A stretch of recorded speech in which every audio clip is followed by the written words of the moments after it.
ഞാൻ ഇന്ന് വന്നത് ഒരു ഇലക്ട്രിക് സ്കൂട്ടറിലാണ്. ഇലക്ട്രിക് സ്കൂട്ടറുകളെ പറ്റി നിങ്ങളോട് അല്പം കാര്യങ്ങൾ സംസാരിക്കാൻ കൂടിയാണ് ഈ വാഹനത്തിൽ ഞാനിന്ന് വന്നത്. നമ്മുടെ കേരളത്തിൽ ഇന്ന് വിൽക്കുന്ന വാഹനങ്ങളിൽ 10% ഇലക്ട്രിക് വാഹനങ്ങളാണ്. നമുക്കറിയാം, ഇതൊരു ഇലക്ട്രിക് യുഗം തന്നെയാണ്. ഇലക്ട്രിക് വാഹനങ്ങളിൽ ഭൂരിഭാഗവും സ്കൂട്ടറുകളാണ് വിൽക്കപ്പെടുന്നത്.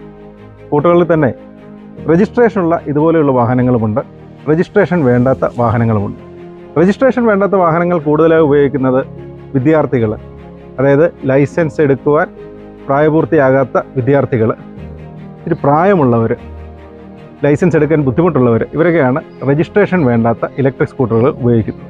അപ്പോൾ ഈ അടുത്ത കാലത്തായിട്ട് നിങ്ങൾ പത്രങ്ങളിലൂടെ മാധ്യമങ്ങളിലൂടെ അറിഞ്ഞു കാണും, മോട്ടോർ വാഹന വകുപ്പ് രജിസ്ട്രേഷൻ വേണ്ടാത്ത ഇലക്ട്രിക് വാഹനങ്ങളെ കേന്ദ്രീകരിച്ച് വിപുലമായ ഒരു പരിശോധന നടത്തിയതും ഒട്ടനവധി വാഹനങ്ങൾ പിടിച്ചെടുത്തതും. അപ്പോൾ എന്തുകൊണ്ടാണ് ഇത്തരം രജിസ്ട്രേഷൻ വേണ്ടാത്ത ഇലക്ട്രിക് സ്കൂട്ടറുകൾ ഞങ്ങൾ നിരന്തരമായി പരിശോധിച്ച് നടപടിയെടുക്കുന്നതെന്ന് നിങ്ങൾ ചിന്തിച്ചിട്ടുണ്ടോ? രജിസ്ട്രേഷൻ വേണ്ട എന്ന രീതിയിൽ വിപണിയിൽ ഇറക്കുന്ന പല വാഹനങ്ങൾക്കും രജിസ്ട്രേഷൻ്റെ പരിധിയിൽ വരുന്ന വാഹനങ്ങളാണ് എന്ന് ഞങ്ങൾ കണ്ടെത്തിയത് കൊണ്ട് തന്നെയാണ്. അപ്പോൾ നിങ്ങൾ ആലോചിക്കും, അതുകൊണ്ട് ഞങ്ങൾക്ക് എന്താണ് പ്രശ്നം? ഇത് വിൽക്കുന്ന ഡീലറല്ലേ ബുദ്ധിമുട്ടുന്നതെന്ന്? തീർച്ചയായും അല്ല. സാധാരണക്കാർ നമ്മൾ രജിസ്ട്രേഷൻ വേണ്ട എന്ന രീതിയിൽ ഈ വാഹനം ഉപയോഗിച്ച് ഏതെങ്കിലും അപകടത്തിൽപ്പെട്ടാൽ യാതൊരു വിധമായ ഇൻഷുറൻസ് പരിരക്ഷയോ നമുക്ക് കിട്ടുകയില്ല. കൂടാതെ നിയമ നടപടികൾക്ക് വിധേയരാകുകയും ചെയ്യും. അപ്പോൾ നിങ്ങൾക്കൊരു സംശയം വരാം, ഏതൊക്കെ വാഹനങ്ങൾക്കാണ് രജിസ്ട്രേഷൻ വേണ്ടാത്തതെന്ന്. ഒരു ഇലക്ട്രിക് സ്കൂട്ടർ രജിസ്ട്രേഷൻ ഇല്ലാതെ നിരത്തിലിറക്കണമെങ്കിൽ 3 മാനദണ്ഡങ്ങൾ പാലിച്ചിരിക്കണം.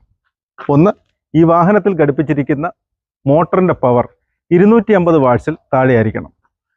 രണ്ടാമത്, യാതൊരു സാഹചര്യത്തിലും ഈ വാഹനം മണിക്കൂറിൽ 25 കിലോമീറ്റർ വേഗതയിൽ അധികം പോകാൻ പാടുള്ളതല്ല. മൂന്നാമത്തെ കണ്ടീഷൻ, ഇതിൻ്റെ ബാറ്ററി പാക്ക് അഴിച്ചു വെച്ച് കഴിഞ്ഞാൽ ഈ വാഹനത്തിൻ്റെ ഭാരം 60 കിലോഗ്രാമിൽ കൂടാൻ പാടുള്ളതല്ല. ഈ 3 മാനദണ്ഡങ്ങളും പാലിച്ചാൽ മാത്രമേ ഒരു വാഹനം രജിസ്ട്രേഷൻ ഇല്ലാതെ നിരത്തിലിറക്കാൻ സാധിക്കുകയുള്ളൂ.